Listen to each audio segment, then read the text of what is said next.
线索吗？死者右臂衣袖处呈撕破脱线状，头部后脑左侧有2至3厘米的凹损，尸体有被拖动的痕迹，说明第一现场肯定也就在附近。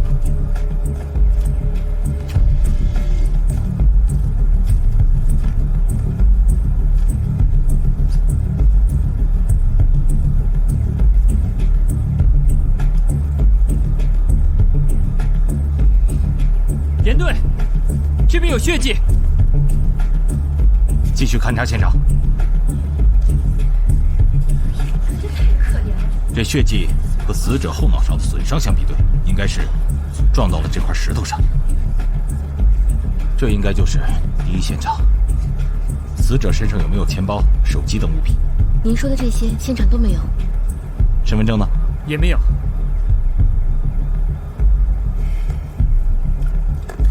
根据死者的情况分析，应该不是故意杀人。那凶手为什么将死者拉入花坛藏匿起来？而且还取走了手提包和手机。尽快弄清死者的身份，查找尸源。是。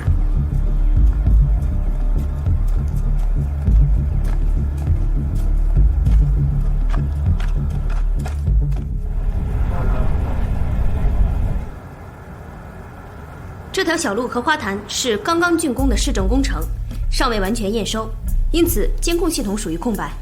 资料显示，截止到昨天晚上12点，全市失踪人口共11人，但这11人均不是死者。严队，根据现场和尸体的初步检测来看，死者的死亡原因是头部与硬物的撞击，导致中枢神经受到强烈的冲击，休克性的窒息而死。也可能有其他原因，但需要病理的测试。另外，死者指甲里有黑色皮屑的残留物。我们在花坛以及花坛周边发现了3组鞋印。有2组非常清晰，还有1组就非常模糊了。但是鞋印留下的时间是同一时间，并且与死者的死亡时间相差无几。这个信息很重要，至少说明现场有3个男人，很有可能这3个男人见过死者。如果这3个男人和死者没有关联，那为什么他们不报案呢？如果有关联，那么杀死一个女人还需要3个男人吗？不管怎么样，这3个男人有重大的嫌疑。接下来我们要找出尸源。现场离清江医院不到500米，在这里应该是重点排查场所。这样，马岩、康帅，你们负责周边医院的排查。是。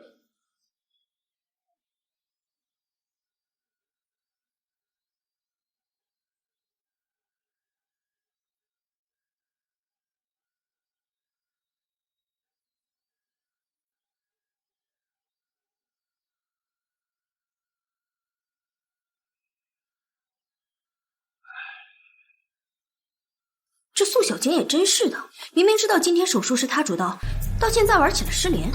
人命迥异，别人可是院长女儿的闺蜜，可以任性。你说谁失联？我们院的另一张王牌，脑外科主治医师宋小晶。来，你要的书。换眼镜了。哦，不是你觉得以前那副不好看吗？你才知道啊。不过换上这副眼镜倒还挺像个大主任的。行了，我先进去了。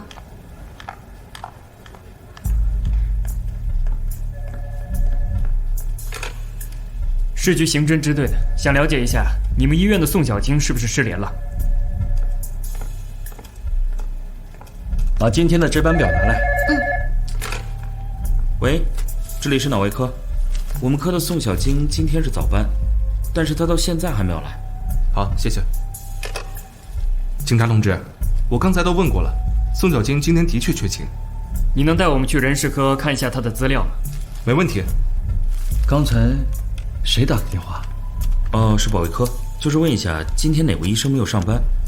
我说宋医生没有来。就这些啊？对，就这些。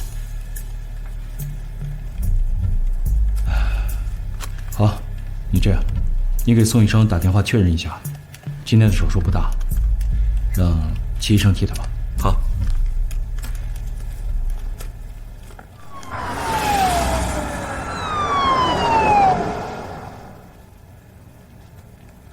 严队，查出来了。说，根据康帅的调查档案呢，死者是医院脑外科的一名医生，今年28岁，叫宋小晶。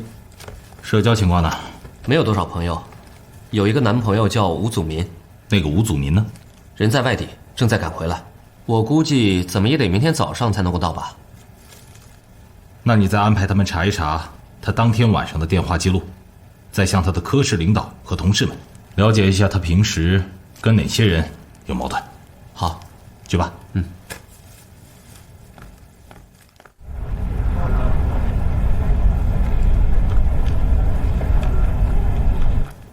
9月2号晚上，你们几点出的门？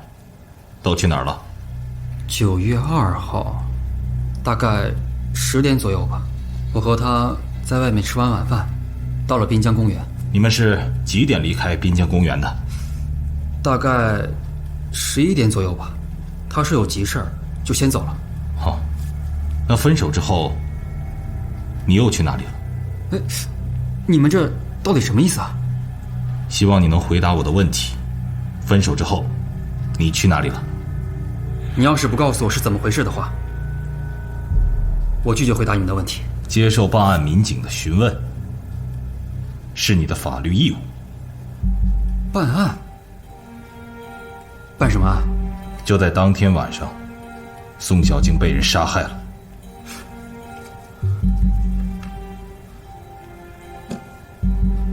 为什么？这是为什么？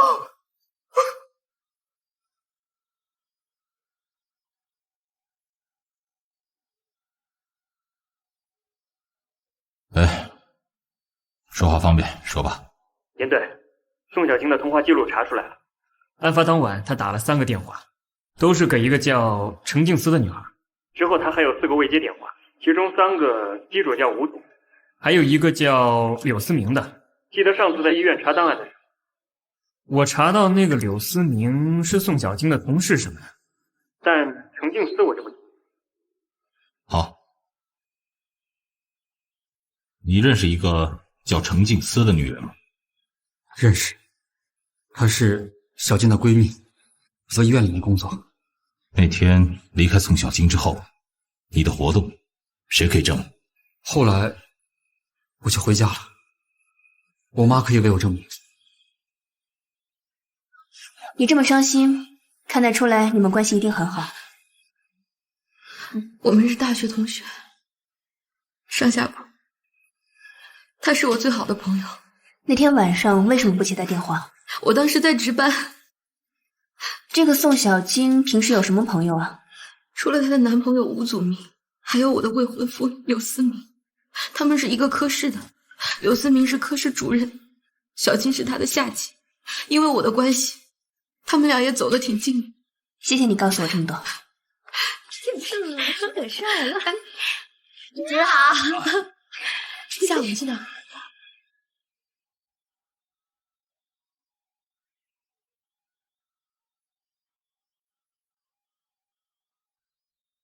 对了啊，想从你这里了解一些情况。哦，我这儿都听科长说了，想从我这儿了解一些有关小宋的事儿。在9月2号的晚上23点11分，你曾经给宋小晶去过一个电话，但是她没有接，这是为什么呢？9月2号？对。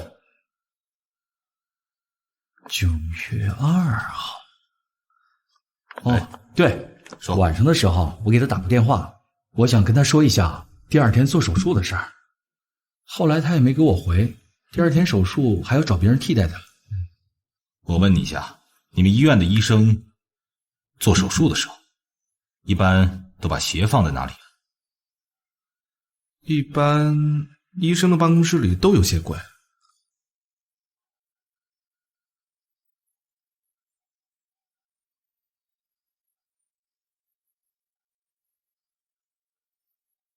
和残留物对比，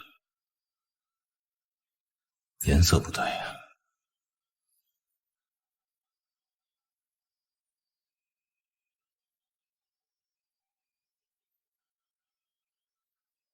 严队，按照您的吩咐，我已经把柳思明鞋柜所有的鞋都提取了底部图案，经过比对，没有一双和残留物吻合的，您看一下。现在经过初步排查，基本上可以删除死者周边有嫌疑的熟悉人群。看来还要把思路放到劫杀上。这是技术队数码还原的照片。现场没有发现戒指，死者的尸检报告显示，戴戒指的手指有轻微划伤的痕迹。现在所有的证据都指向了劫杀，必须重点排查一下9月2号前后的所有的抢劫类警情。从现场分析，如果是劫杀，劫杀者并没有蓄谋已久，应该是流窜作案，境遇应该是非常之久，连手机都劫。那有可能会急于变卖手机和戒指啊。严队，我去下技术队，请他们锁定一下手机位置。好，康帅，去查一下二手手机市场。是。让辖区派出所也留意一下。好。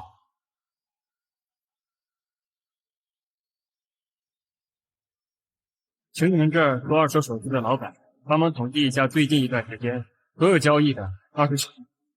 警察同志，这个很难办啊，旧货流动很大。再说了，老板们从来没有做统计的习惯。我只要9月2号到今天的数，有多少算多少。警察同志，那我尽力吧。蔓延，宋小晶手机开机了，位置在哪儿？华中手机市场。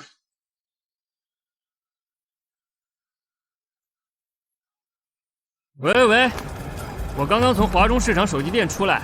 宋小晶手机开机了，赶紧回去。赶紧把定位和号码发给我。好。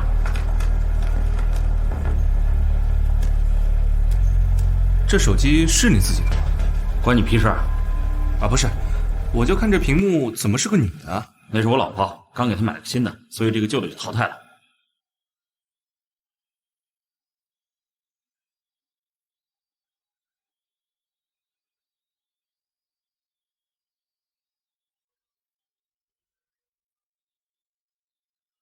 哎，你干嘛？随机刑侦，这手机谁的？哦，刚才一个男的送过来，人呢？走了。监控室在哪？那给我调出维修手机的2号柜台。怎么没有2号柜台的监控？那是个死角，咱们就这条件呀。你们这个市场基本上没有执行手机市场交易管理规定，回头我会建议相关部门专门对你们进行整改。警察同志，给个机会，我们自己整改。这样吧，你们把相关视频给我拷个 U 盘，都怨我失之交臂。如果我还能仔细做些盘查，在那多待几分钟，就能抓住疑犯了。也不用太过自责，办案工作中百密一疏的事情难免会有，至少这件事能够验证我们的判断是正确的。嫌疑人急需用钱，他肯定会在金银首饰市场出售那枚戒指。确实是这样，全市共有65个在工商局注册登记的典当行，主要集中在江岸、红山和武昌等3个区域。我们已经通知了各分局关联派出所和工商部门进行监控排查。可问题是，疑犯也可以通过民间的其他渠道交易这枚戒指。一般金银首饰的典当必须经过实名登记，按照现场情况来分析的话，嫌犯并非蓄谋已久的杀人惯犯，本身不具备什么反侦查意识，应该会按照惯例去售卖戒指。严队，红山分局有情况报告，一所典当行内有人持宋小晶身份证交易戒指。通知红山分局严密监控交易人，我们马上赶过去。是。严队，现在交通拥堵，我先驾驶摩托车赶过去，你们随后到。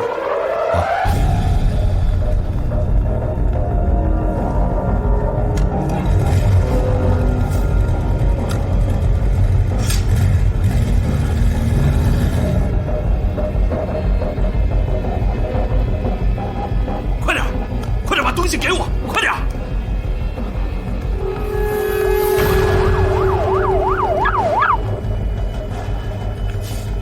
我们已经派人在拖延他的时间，就等你们来了。好，给我！抓住他！抓住他！站住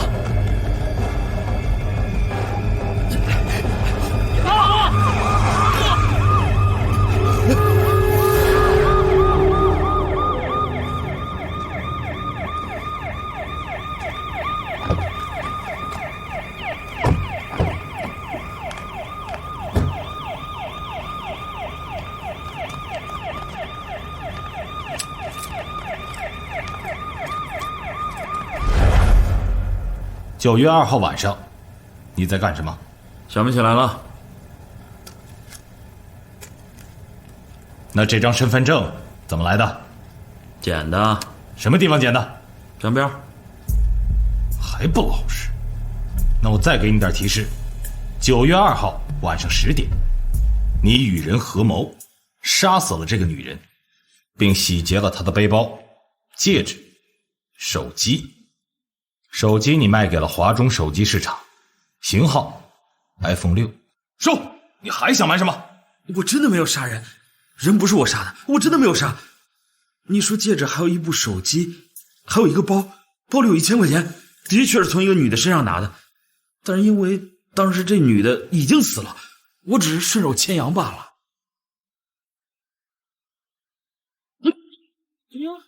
什么玩意儿？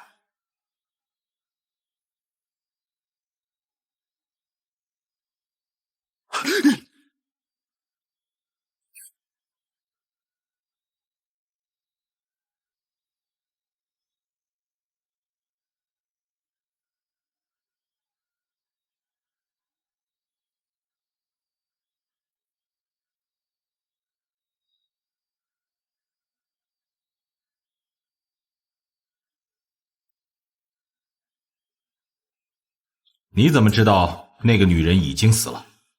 不死，她躺着干嘛？说实话，我也不知道她死没有。那个时候，谁还有胆看她死了没有？那死者的包在哪儿？在我租的屋里。还有人和你住在一块吗？你们知道，我就是一个小混混，又不是什么团伙。你拿了宋小晶的包之后，又到了哪里？回家了呗。去申请一张搜查令，带着他去一趟他的驻地。是。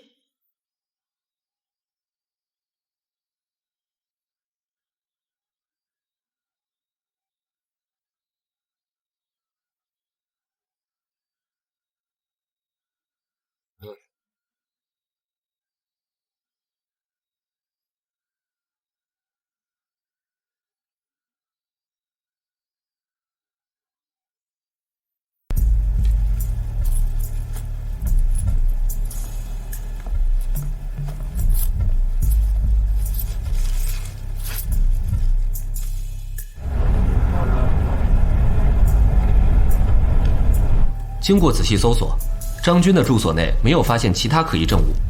这个包呢，经过吴祖明核对，的确就是宋小晶当天晚上的挎包。初步可以断定，张军的供述符合现场的真实。另外，宋小晶衣袖上的断口处以及周围提取的纤维组织没有符合张军的。张军所在的小区虽然破旧，但好歹进出大门也装了监控。经过调取监控呢，张军是在晚上11点左右回到的住处，这和他之前所供述的时间基本上是吻合的。也就是说，张军的嫌疑可以排除了，线索又断了。还是有收获的。至少那3个鞋印，我们已经排除了一个，距离真相更近了一步。大明啊，张军的罪行你请示一下法制处，看看怎么走程序。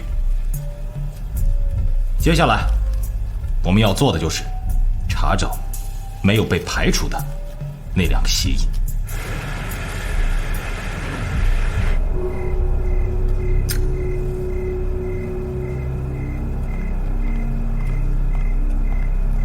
哎，兄弟，借个火，师傅，借个火呗。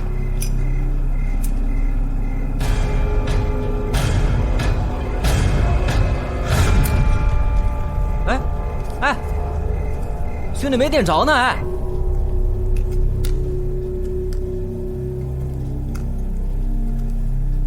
这是他的火机。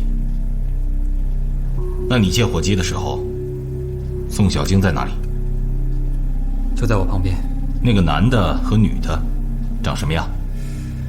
女的当时把头埋在男的怀里，那条路上的灯光又很暗，确实没有看清楚那个男的长什么样子。这么重要的事情，你怎么现在才告诉我？小晶的死讯对我打击很大，就没有注意其他的。后来我想起来，小晶急急忙忙的离开，就是在这对男女走了以后。小晶，我医院有事，我先走了。吴先生，你现在提供的每一个线索都非常重要，所以不能漏掉任何一个细节。你好好的再回想一下。对了，这个人戴眼镜，虽然我没有看清他长什么样子，但是我在点火的时候，他的脸上反过光。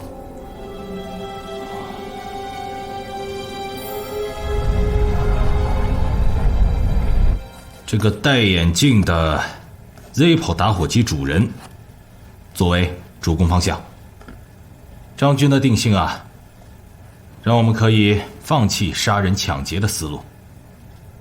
现在我们要把嫌疑圈再次锁定在死者周围的人身上，你们有什么想法？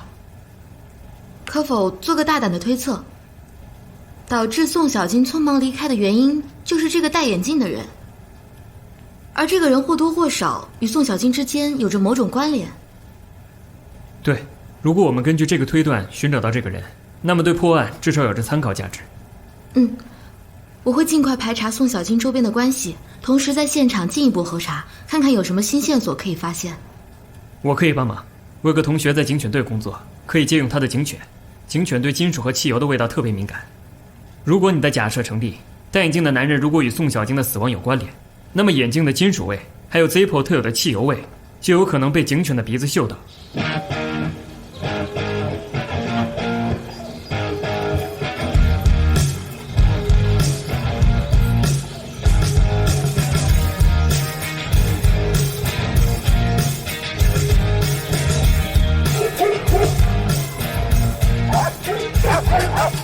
这些警犬啊，就是一支威武的战队。对，你说的很对，我们已经把他们视为我们的战友。这里的每一只警犬都建立了功勋。随便你挑，师姐，我保证会给你意想不到的。哪一种警犬最能辨别金属和汽油味？我们基地每一种警犬均具备神奇的嗅觉辨别能力，其中德国牧羊犬更胜一筹。这只很威猛啊！这只名叫元宝的德国牧羊犬，它可以找到现场存留7天左右的人体气味。那就这只喽。谢了老同学。怎么了？就不谢我？谢谢队长。有吗？走，走。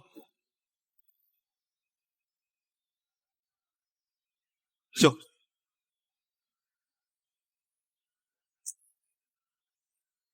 秀，秀，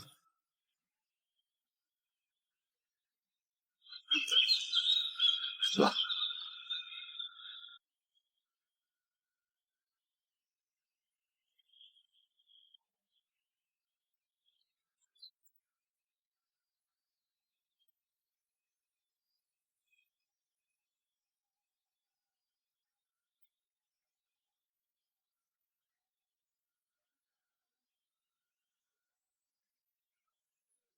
这边。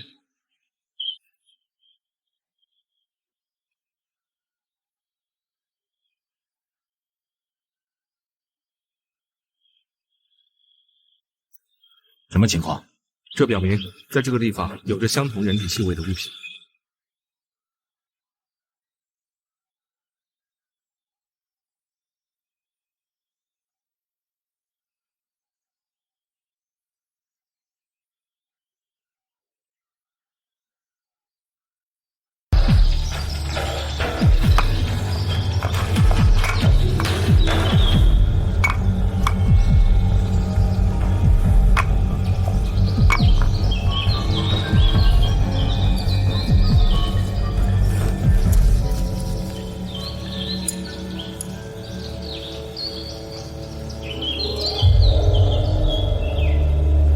经技术部门鉴定，这种细小的螺丝钉应该是眼镜上的，具体是哪一款，还得去眼镜店问问。康帅，你锁定相关的眼镜店，进行核对和排查。是，要仔细点。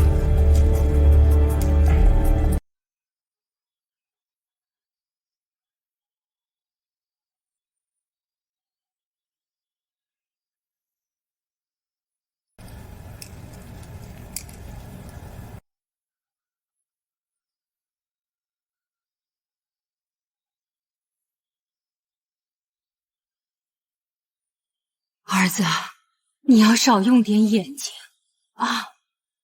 妈，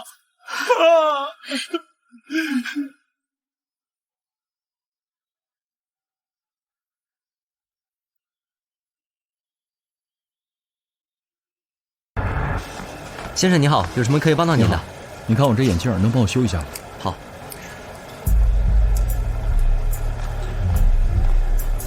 先生你好，有什么可以帮到你的吗？这种眼镜在市面上已经停产了，因为它的螺丝比较特殊，所以在市面上已经找不到了。你看有没有别的办法？当然，非要用其他螺丝来代替的话，可能会对你的佩戴有影响。行，谢谢。不好意思啊，这个是一款老式眼镜上的螺丝钉，目前这种眼镜已经停产，市面上已经很少见到了。是吗？谢谢。不客气。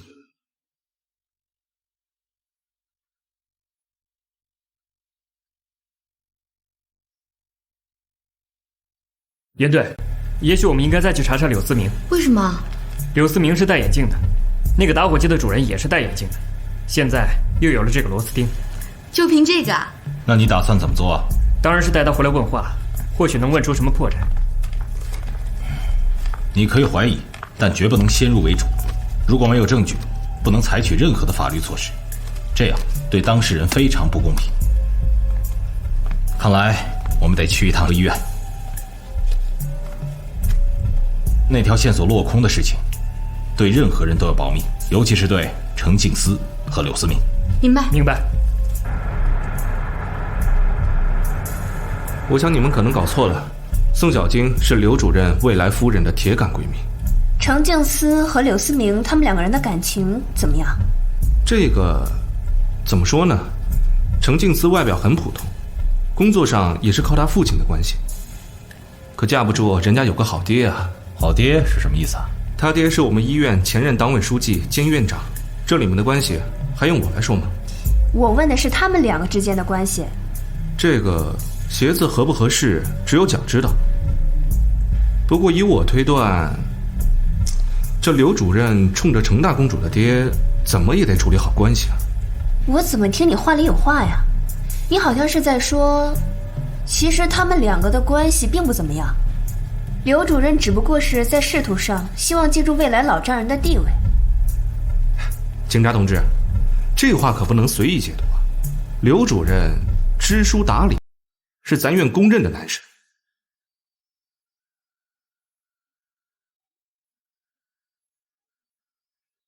这个打火机，你有印象吗？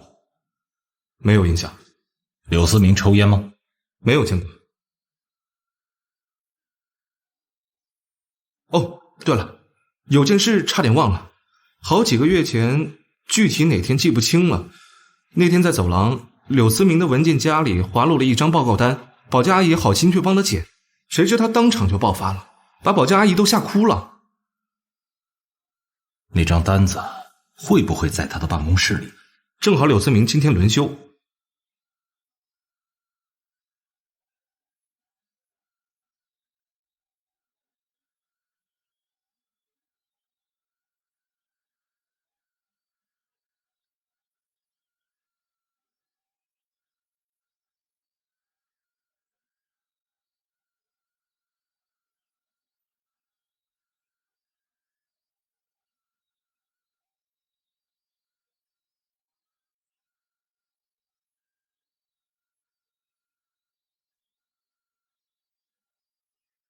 菲菲，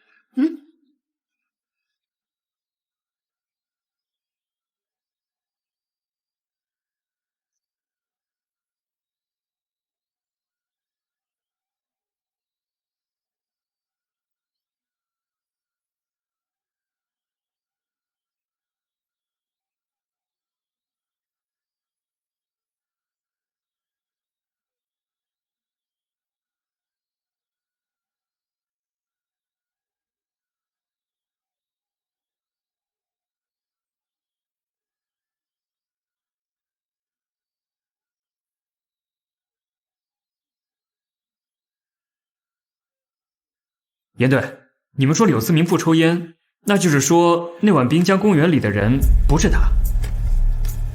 只能说降低了嫌疑。在没有证据之前，一切的怀疑都有它的可能性和存在性。什么情况？技术科已经证实了康帅的调查，这是一款老款的眼镜。螺丝钉已经配不到了。但是我看柳思明戴的那款眼镜是新款的，而且没有破损。这是在柳思明办公室里发现的，看看。柳思明是脑科医生，为什么在他的办公室里会有妇科的单子？那只能证明这个人跟他的关系不一般。继续。夏红，夏红可能是化名吧，现在只能从这些单子里面看看能不能找出些新的线索。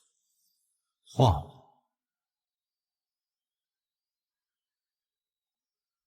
已经查过了，医生说时间太久了，记不清是萧红还是夏红。好，知道了。齐医生，他和女性的关系都不错，有没有特别暧昧的那个？据我所知，没有。他是老泰斗的乘龙快婿，就算别人有心，他有胆吗？知道了，不打扰了。对了，有件事我想起来了。什么事？在医院门口就有一个滨江银行，但柳思明办什么事都往卢沟小路那个滨江银行跑，不知道这算不算异常举动？你马上去一下卢沟桥路的滨江银行，把该行客户中凡是女人的独立身份的名单全都给我查出来，尤其是带有夏字和红字的。查到后立即汇报给我。康帅，到。你去趟电信局，把柳思明最近的电话记录调出来，查一查和他最亲密的女人，尤其是名字中带有夏字和红字的。是。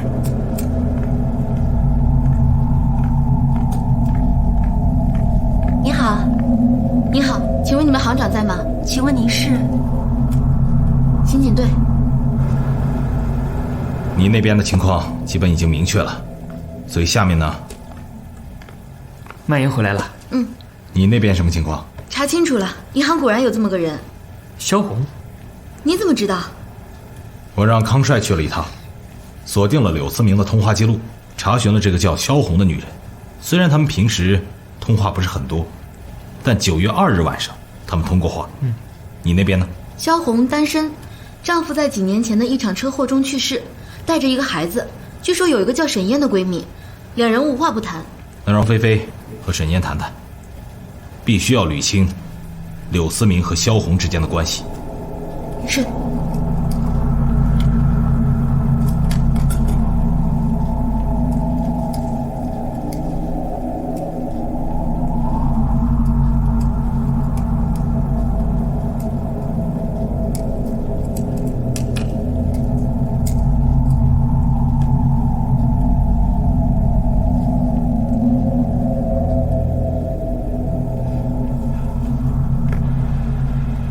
这次医院经过慎重考虑，决定提升柳思明同志为医院的副院长。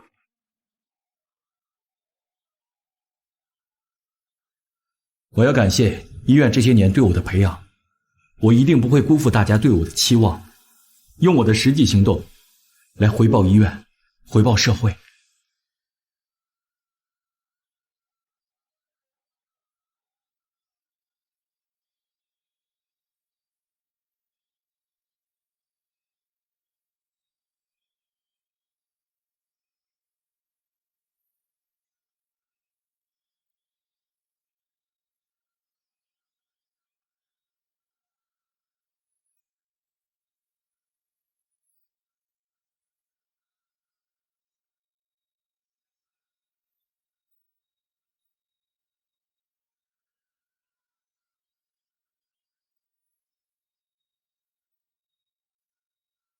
谁啊？我。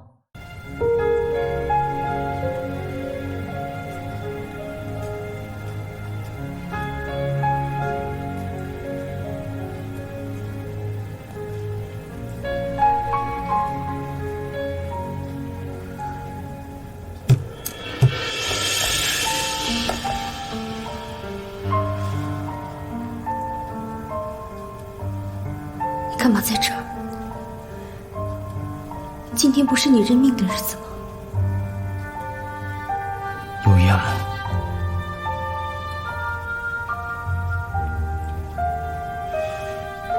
别抽了，你会上瘾的。我只在你这儿抽，其他地方我不抽。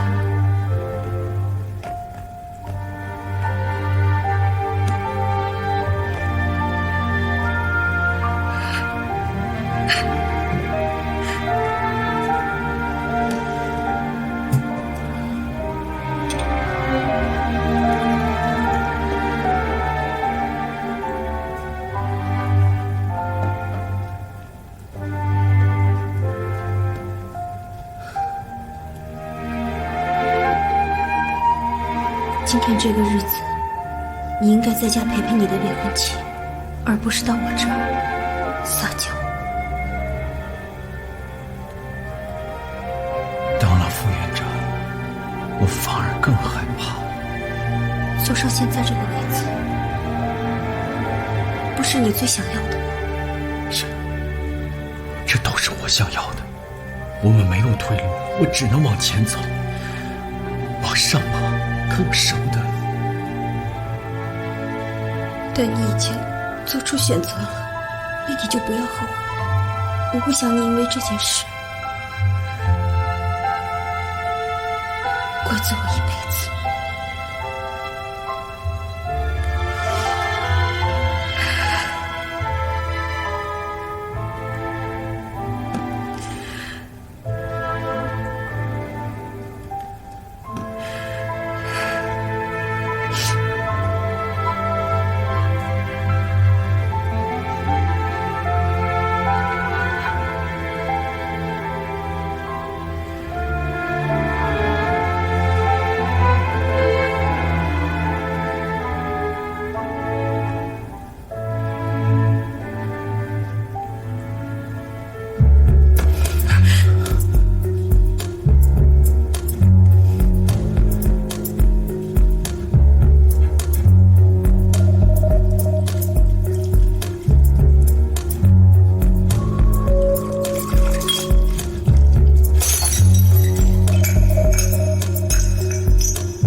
这是我第一次，也是最后一次在你这里。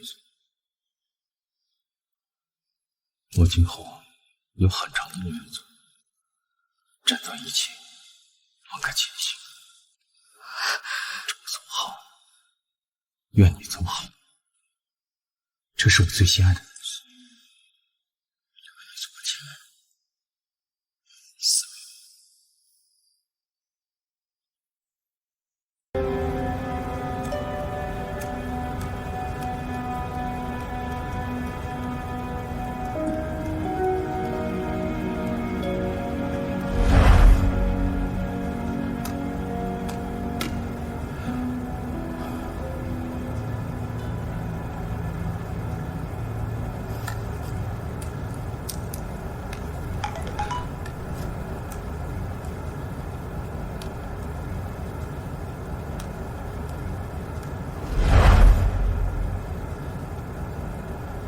自古红颜多传，萧红同样难逃宿命。她的丈夫去世以后，她一直防范着周边的男人，结果还是防不胜防。那个她没防住的男人是谁啊？想必你已经知道了，柳思明。他们是怎么认识的？因为萧红的小孩生病。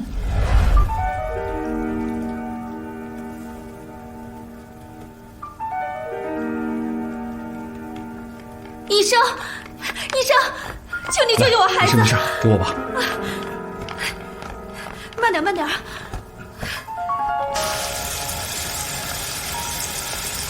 要怎么回家呀？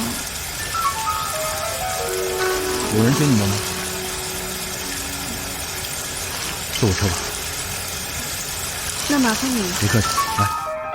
一夜奇缘呐，一来二往，激情上演。天底下所有偷情的男人，事成之后都终归诚实。他告知萧红，他有一个注定要成为法定妻子的女友，一场孽缘滋生的悲剧，还是悄然而至。萧红，她怀孕了。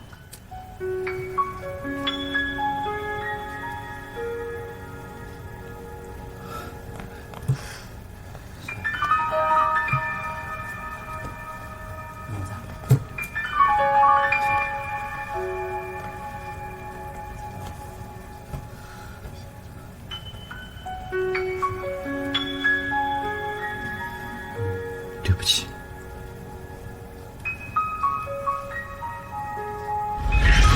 照你这么说来，那个柳思明还是很照顾萧红的嘛？貌似如此。为什么？对于柳思明，萧红谈的很多，除了对柳思明的真情流露，也对他看得很准。他说柳思明是一个具有复合矛盾性格的人。什么复合性格？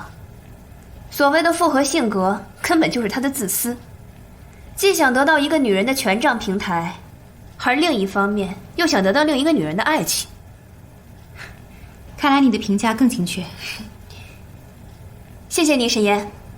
我想我已经知道大概情况了。17023678901，小叶，查一下这个号码的主人。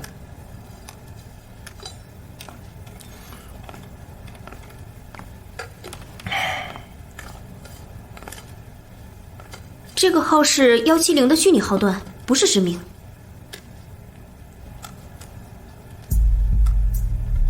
哦，看来有人和我们一样，很关心这个柳思明嘛。康帅，你看看这张照片。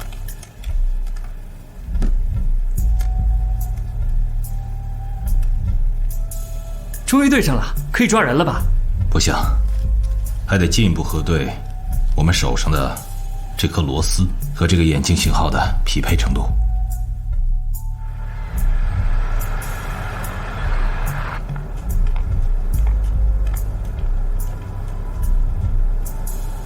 那就是萧红。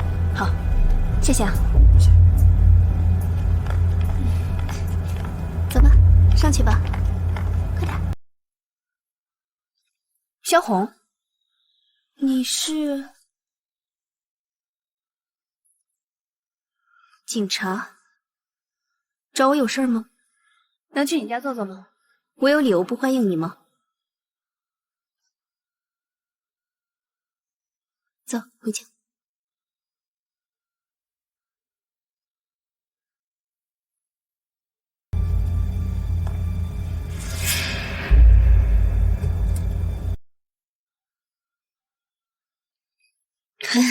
请坐，孩子睡了。坐。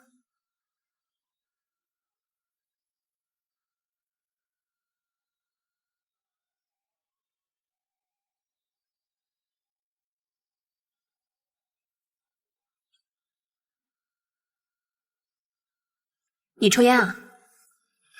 不抽。我看你家有一盒打火机油，你老公的？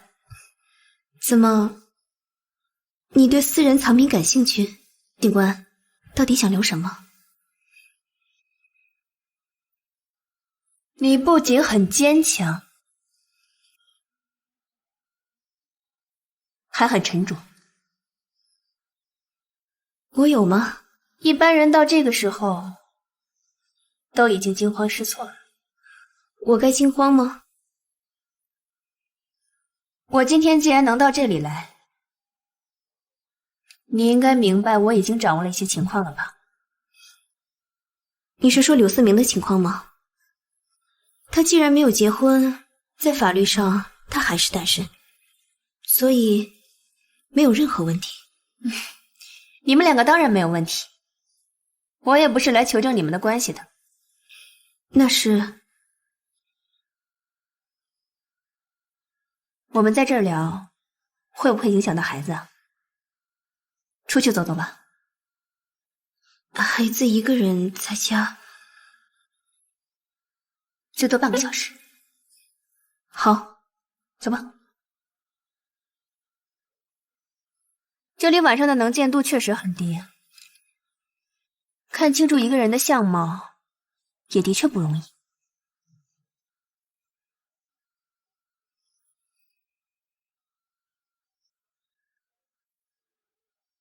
严队，说，技术队回话了，经过查证，柳思明任职那天戴的眼镜和现场发现的螺丝钉型号吻合。问题是，眼镜他放在什么地方了？会不会被他给扔了？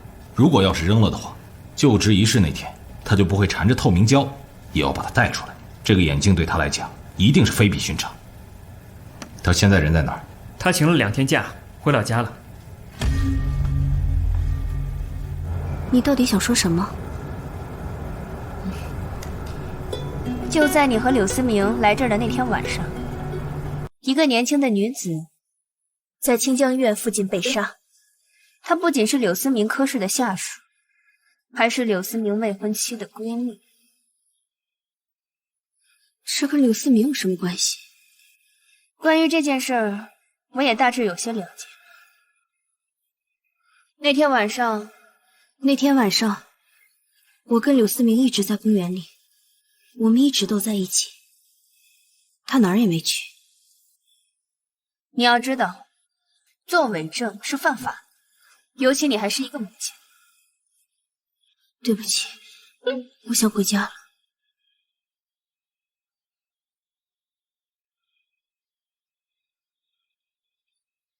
你要三思，你今天的回答很有可能会害了你自己，更会害了你的孩子，也救不了柳思明。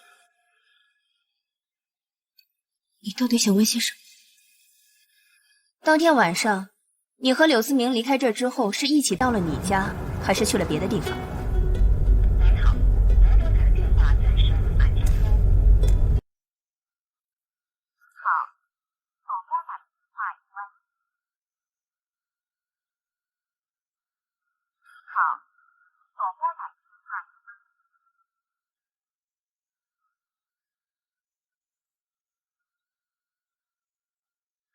怎么了？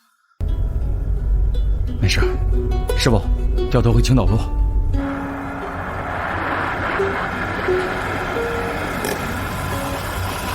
那你慢点啊。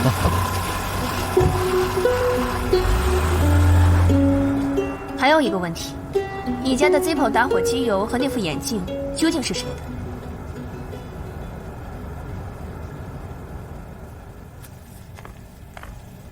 严队。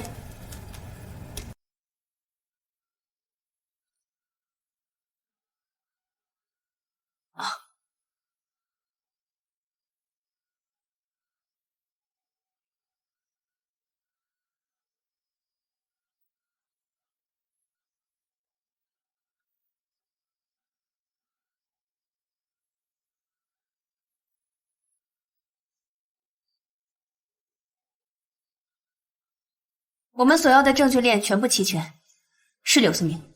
那你给我一个解释，柳思明杀死宋小晶的理由。案发当晚，柳思明发现宋小晶撞破了他与萧红之间的私情，所以跟着青岛路找到宋小晶，希望宋小晶不要把这件事告诉程静思。应该是谈不拢，两个人在现场发生了争执。现场的调查结果表明，宋小晶是被误杀，不是被谋杀的，所以应该是争执中柳思明误杀宋小晶。立刻动身去密镇。是。好。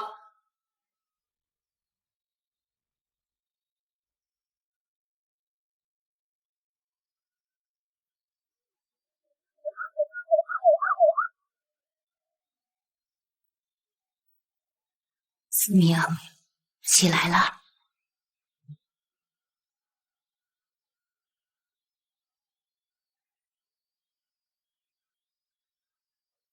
慢一点，锅里还多着呢。刘主任。哟，陈镇长，怎么有空到我这来啊？刘主任，不对，应该叫柳院长。你当了院长也不说一下。我今天呢，又在镇里安排了酒菜，特地为你接风啊。儿子啊，人家专门来请你，你就去呗。好，那我去就回。去吧，去吧。好，咱们走啊。快去。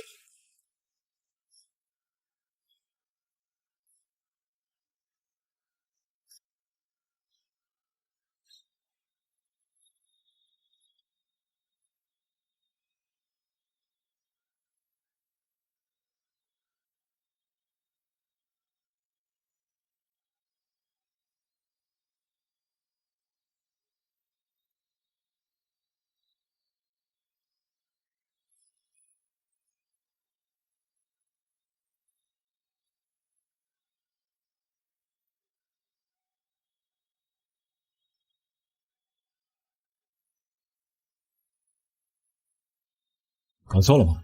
没错，就这儿。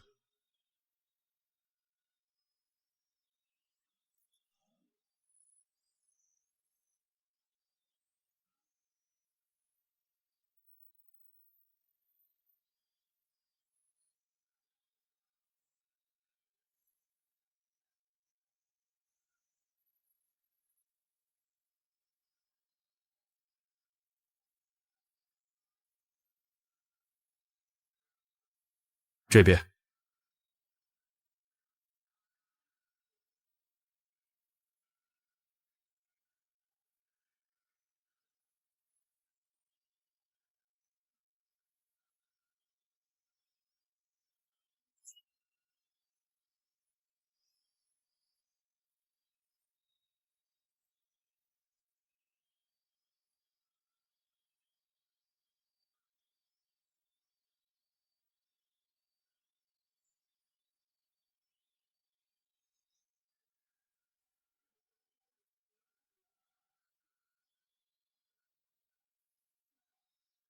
什么意思？把我当犯人？刘院长，别客气，坐吧。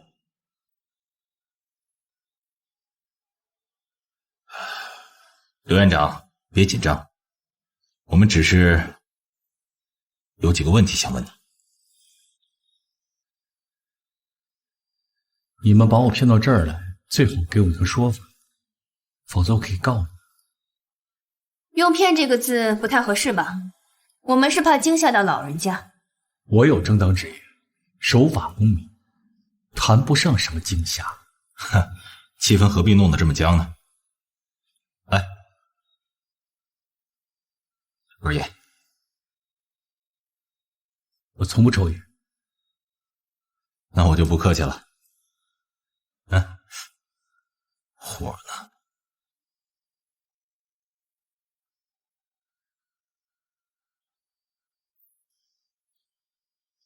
火炬不太会用。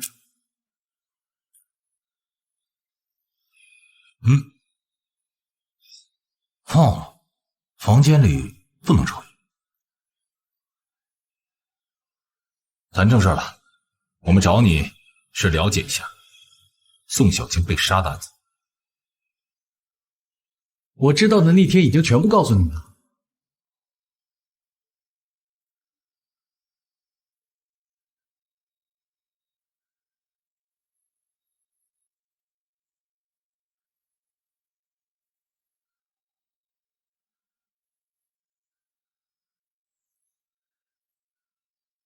9月2日晚上，你在哪？我在家。谁能证明？没人能证明我在写论文。那你一个人在家写论文，你的打火机为什么出现在了滨江公园？一个打火机能说明什么问题？说明杀人动机。杀人动机？这个火机满大街都是，是不是每一个用这个火机的人都是犯罪嫌疑人？好，那我再给你一个明白的理由。9月2日的晚上，你和情人在滨江公园幽会。师傅，师傅，借个火呗。哎，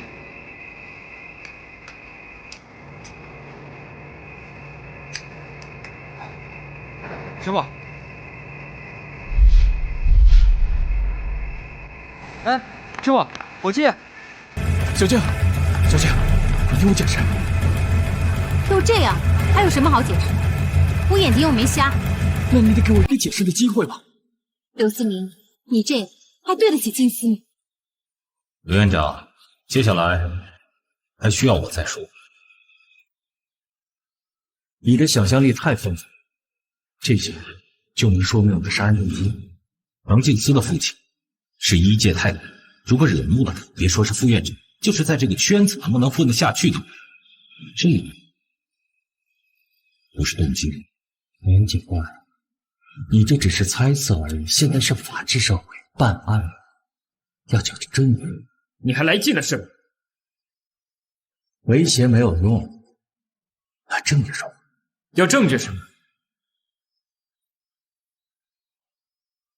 看看这个是什么？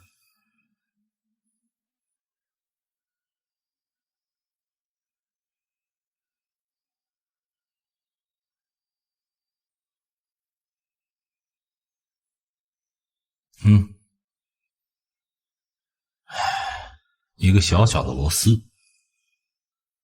在案发现场发现。如果我没有猜错的话，应该和你之前的眼镜相吻合。如果做微化鉴定的话，一定能配得上。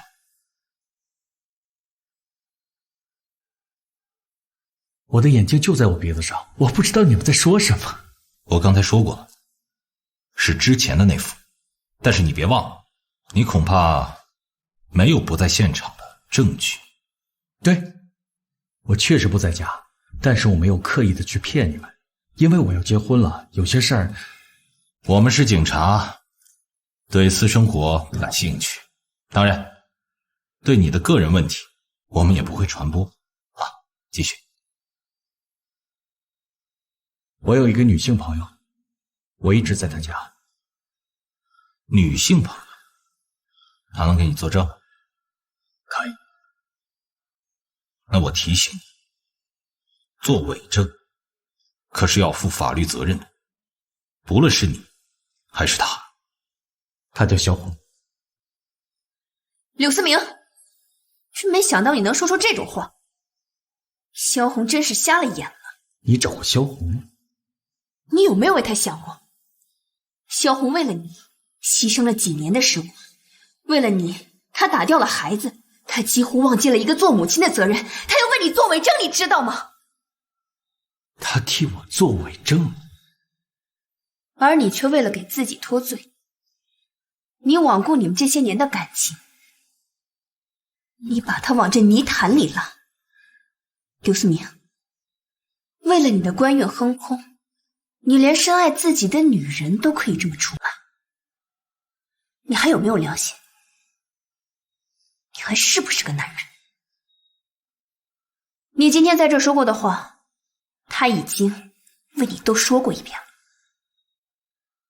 你有没有为他想过？他为了你，几乎毁掉了自己的生活，甚至包括他自己的孩子。你到底还要他为你牺牲多少？做人，真的要这么自私，这么冷酷无情吗？柳思明，其实今天这一幕倒可以不必，是因为萧红一直告诉我你是个好医生，让我们给你一次认罪的机会。但是我想问你，如果一个人连个好人都做不了，怎么做一个好医生啊？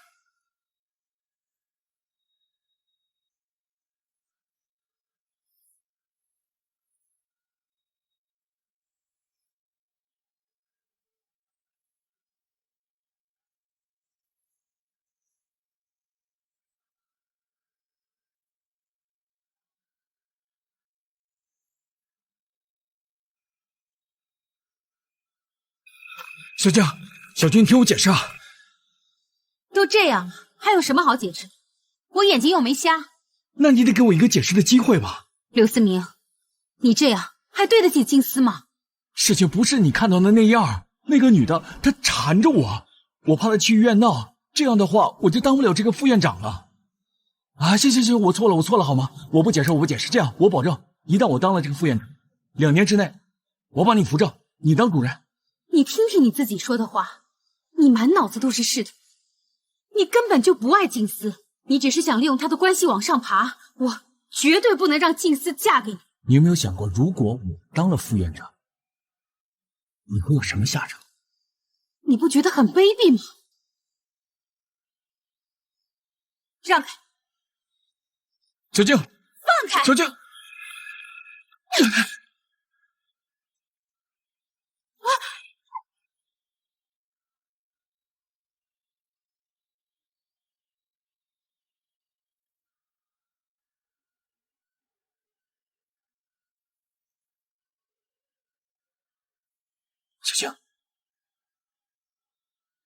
静，小静，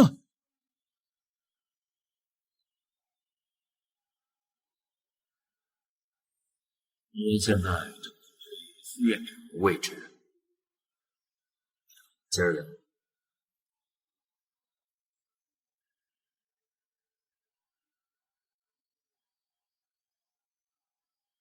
宋庆京摔倒以后，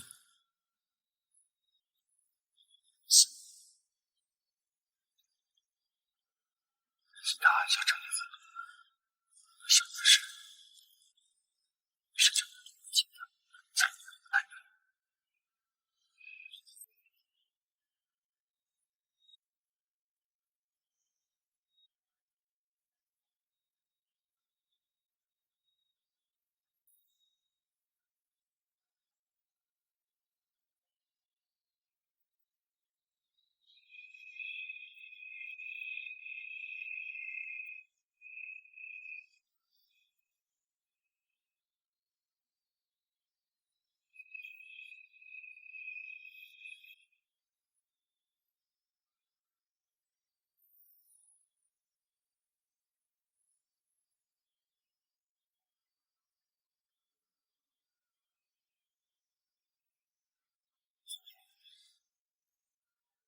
我逃离后，又返回到现场，毕竟是条生命，但发现他完全断了气。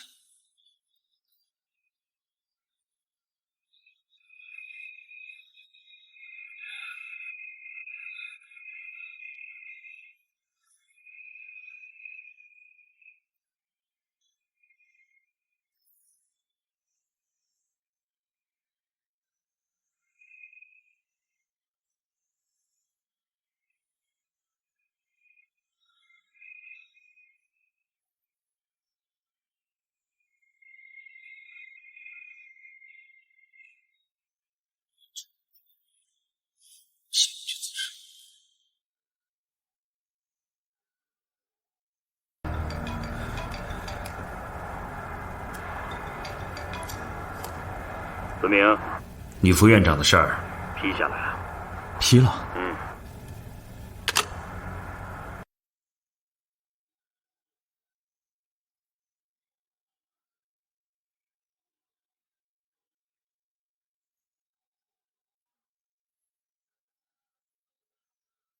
可是这么多年辛辛苦苦换来的一切，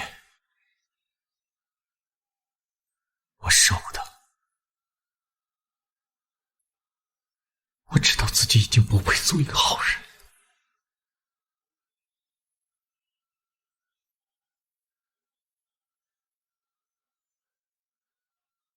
最后再问你一个问题，那天晚上你穿的是什么颜色的皮鞋？棕色。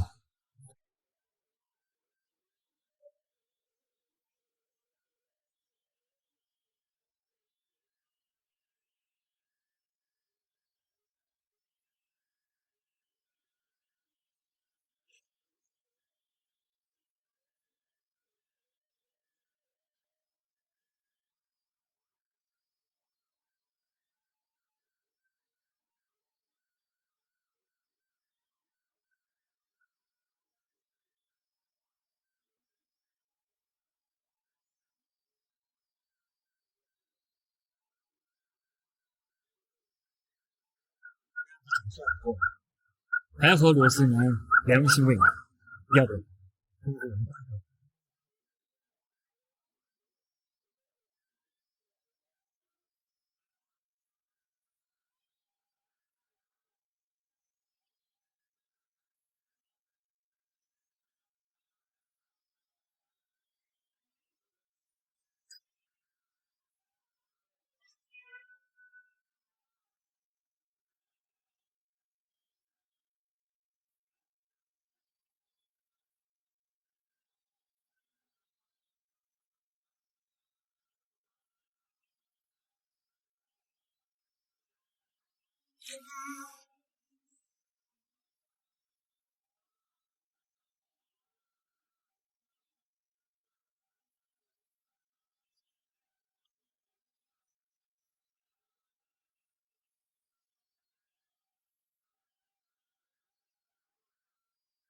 严队，案件都有下落了，你还在琢磨什么呢？我在想，我们对柳思明的最后一次审讯。怎么了？柳思明坚称，他误杀宋小晶那天晚上穿的是我们在他办公室里看过的那双棕色皮鞋，可是宋小晶左手中指指甲里残留的却是黑色皮鞋的残留物。也许宋小晶是在别的地方抓的。这不可能，那些残留物一定是凶手鞋上的。你想想，正常情况下，谁会弯腰用一根手指去抓别人的鞋？除非这个人是躺着的，而鞋的主人是站着的。没错，这是凶手和死者之间才会有的站位方式。那会不会是柳思明故意隐瞒？都到这个时候了，他还有必要隐瞒一双鞋吗？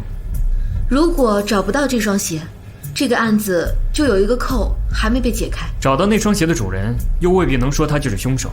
詹宁的法医报告已经说得很明白了，导致宋小晶死亡的唯一原因就是撞在花坛上的伤，而柳思明也供认不讳，细节吻合，证据对应。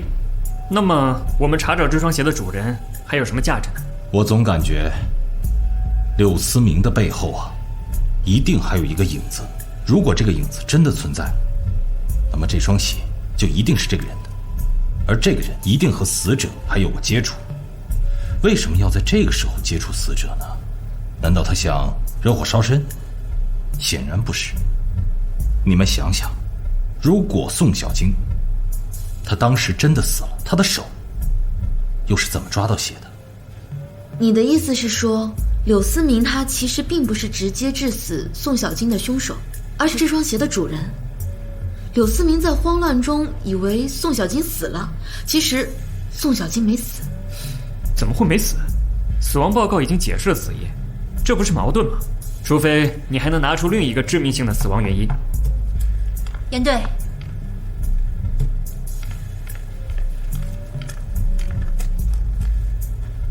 经过尸体病理切片，宋小晶真正的死亡原因是窒息。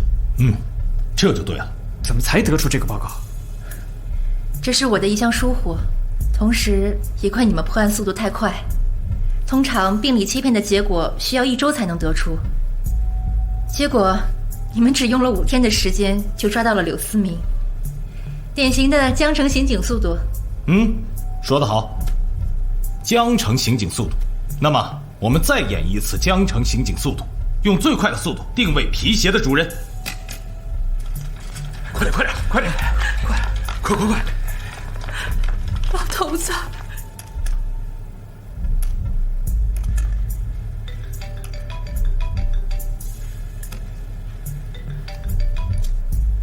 喂？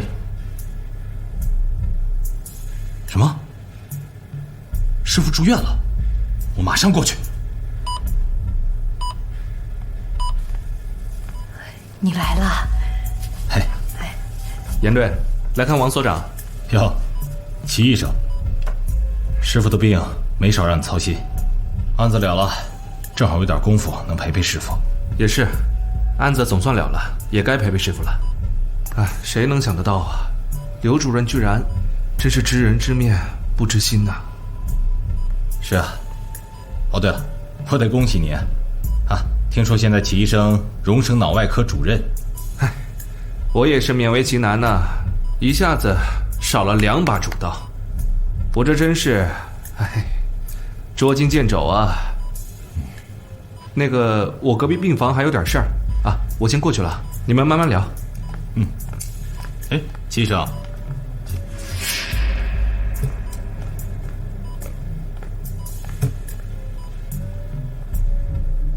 康帅，去查找一下给我手机发信息的那张卡，看看现在是否还在使用。是。事实上，我觉得咱们破获柳思明的案子，关键在于齐医生。如果没有他的关键性的指向性的提示，我们是没有办法找到萧红的。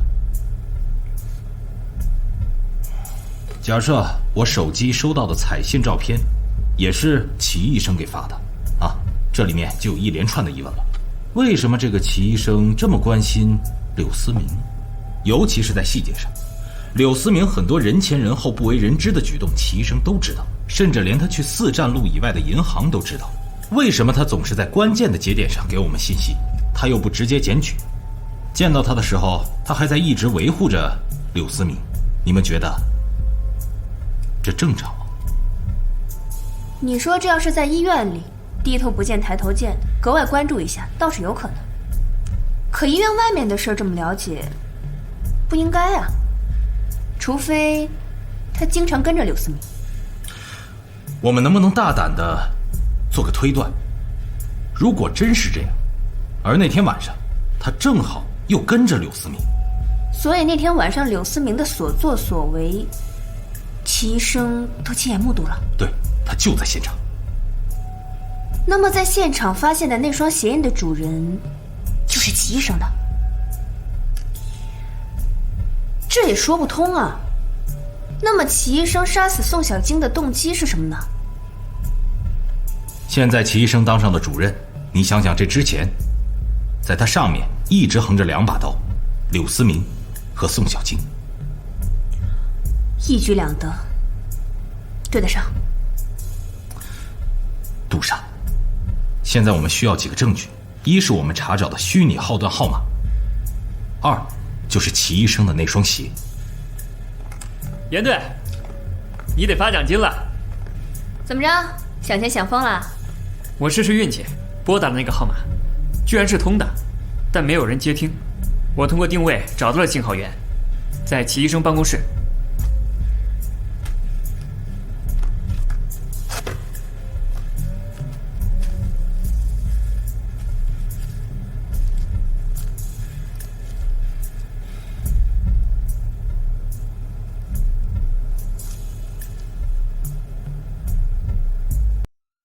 你终于成了第一刀。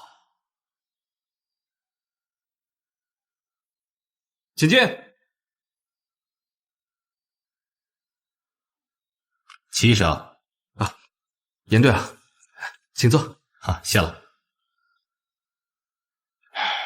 齐医生，有一件事呢，得麻烦你，就是关于柳思明案件的一些情况，还有一些疑点，我们在证据上还有一些缺漏。尤其是案发当天晚上，关于柳思明的行踪有一些疑点对不上。哦，可是我又能帮上什么忙呢？这个医院里要说对他的了解，除了你，也没别人了吧？严队，你这话好像我喜欢偷窥别人隐私似的。齐主任，明人不说暗话，如果你不跟着他，你怎么能知道他这么多事儿呢？甚至连他戴眼镜的照片上一些小小的细节，你都能注意到。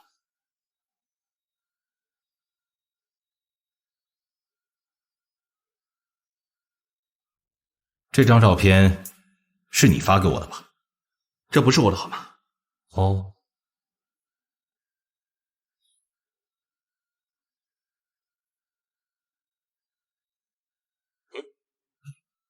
这谁电话这是？我的。你的？那还要核对吗？这又能说明什么？向你们公安局提供线索，难道还犯法呀？非常感谢你的线索，可你为什么要用这种隐秘的方式？而且你又怎么知道我们想找柳思明的眼镜？因为当晚你跟踪柳思明，目睹了这一切，尤其是你亲眼看到了柳思明的眼镜摔落在地上，而柳思明将摔坏的眼镜重新戴在眼睛上，让你悟出一定有摔坏的眼镜残片落在现场。胡说八道！我们医院有神经科，我可以安排你们就诊。那天晚上你在干什么？在家看电视。那监控里拍到的又是谁？什么监控？青岛路那片在修路，压根就没有监控。你怎么知道那块没监控？废话，如果有监控，你们抓柳思明还有那么困难吗？很可惜，我说的是滨江公园的监控。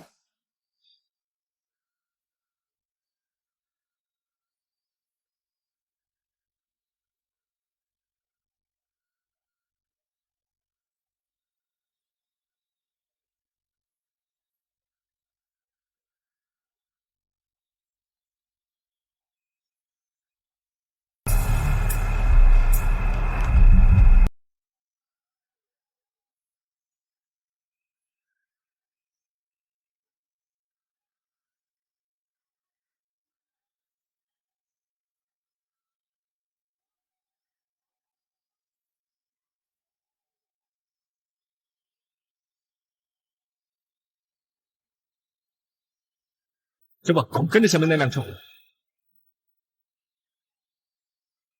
你们究竟想干什么？就算我跟踪了又怎么样？难道违法了？就算我隐秘的向你们提供线索又怎么样？难道犯法了？杀人犯你们不管，来管我！这么说，你承认你跟踪柳思明？那好，现在我们正式请求你协助我们调查。我告诉你，我没这个意思。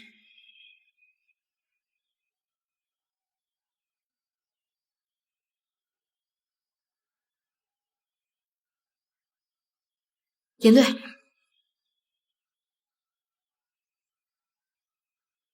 这双鞋是你的吧？是。这双鞋在案发现场出现过？不可能。你应该没有意识到，你这双鞋上有一道划痕吧？知道怎么来的吗？是宋小金临死前在凶手的鞋上用指甲抓出来的，只要和他指甲里的残留物一做比对，结果马上就能出来。不，我没杀人，我没有杀人。对，我只是没有救他而已。我们原本也这样以为，可惜最新一步的尸检结果刚刚出来，死者肺浆膜下、心膜下点状出血，而且唇部黏膜和牙齿摩擦出现破损，这些都是机械性窒息的症状。死者是被人捂死的。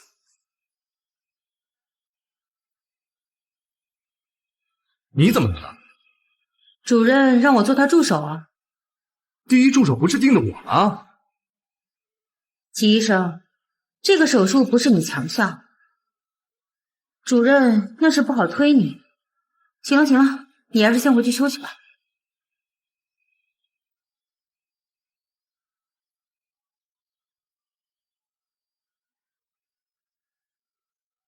是宋医生，应该定了。他那么年轻，年轻怕什么？手术实力强，和刘主任关系又好，副主任归他也不奇怪是吧？啊，可怜齐医生又白等了。病历。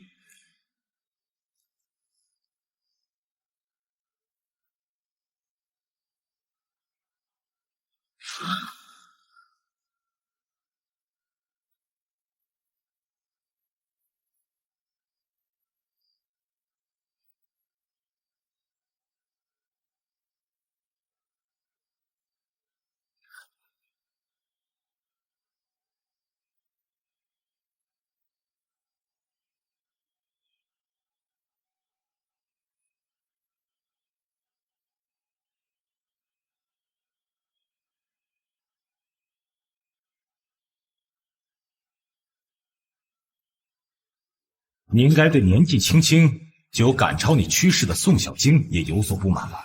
你长久以来跟踪柳思明，原本是想抓出他和其他女人的丑闻，但老天给了你这么大一个机会，一口气除掉2个眼中钉。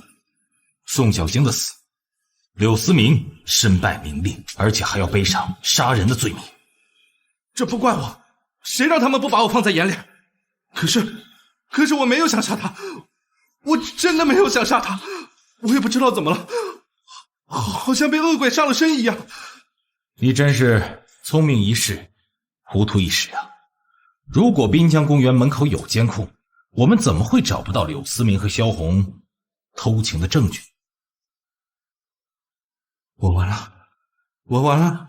齐主任，这是您要的出院结论。放手吧。好。退后！退后！把刀放下！都退后！放下！不要再靠近了！把刀放下！放下！退后！都退后！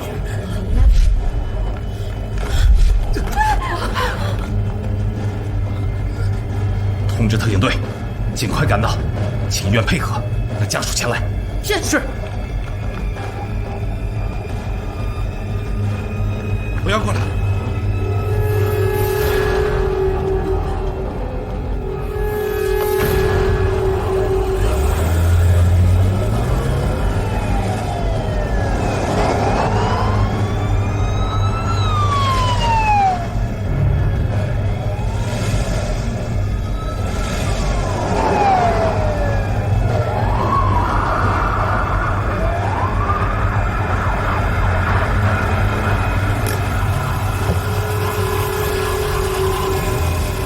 状况？严队已经进去和嫌疑人做心理谈判，嫌疑人情绪非常不稳定，家属随后就到。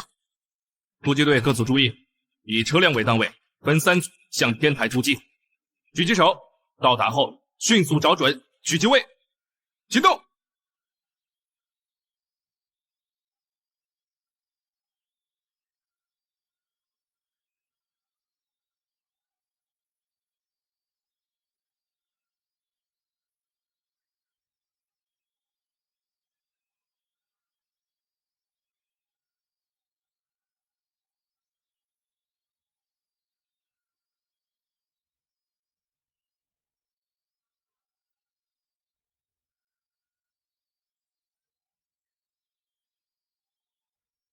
退后！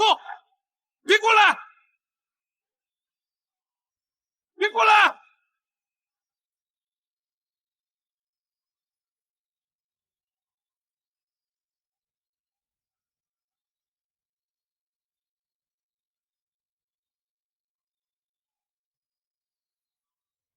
退后！别逼我！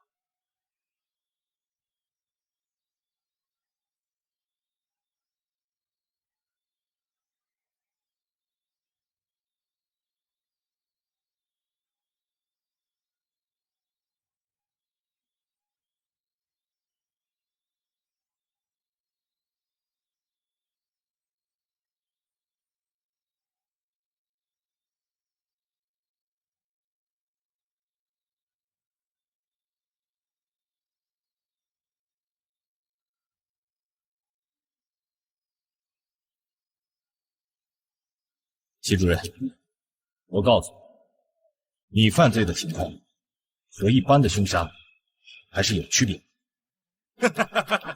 杀人偿命，我完了！只要你肯放下手中的武器，立刻自首，就可以从轻量刑。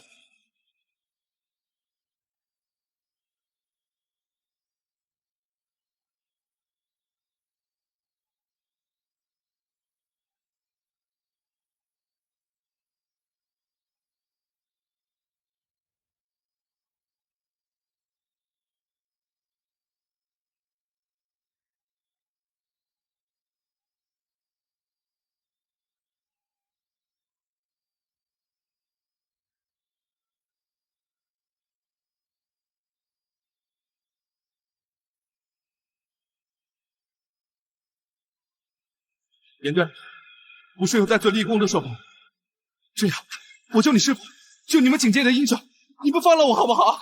我们可以帮你争取减轻刑期。你的老婆孩子都在外面喊你等你，他们等着和你见面呢。你的老婆需要丈夫，你这么弱小的孩子也需要他的父亲。听我的，齐主任，把刀放下，一切都来得及。你把刀放下，我带你出去，听见没有？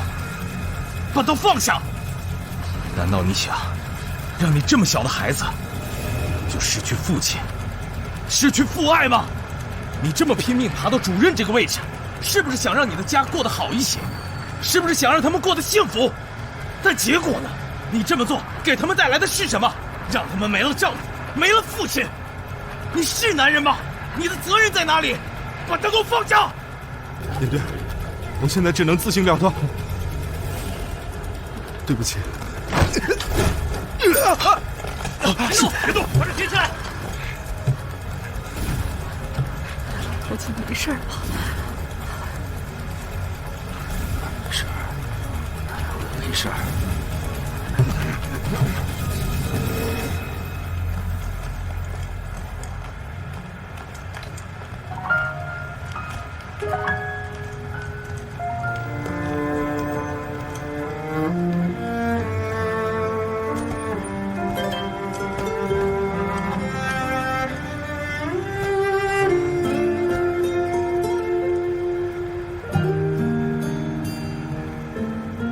医院本是救死扶伤的圣地，却也避免不了人世间无止境的贪念。欲望本无错，作恶必自毙。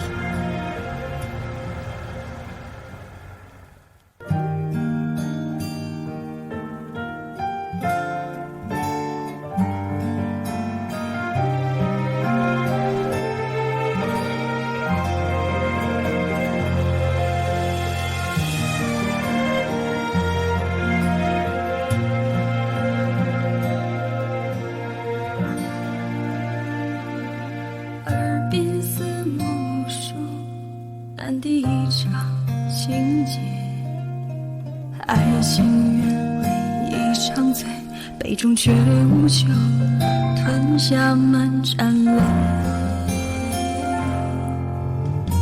三生雪梦，生生悲，化成风，影相随。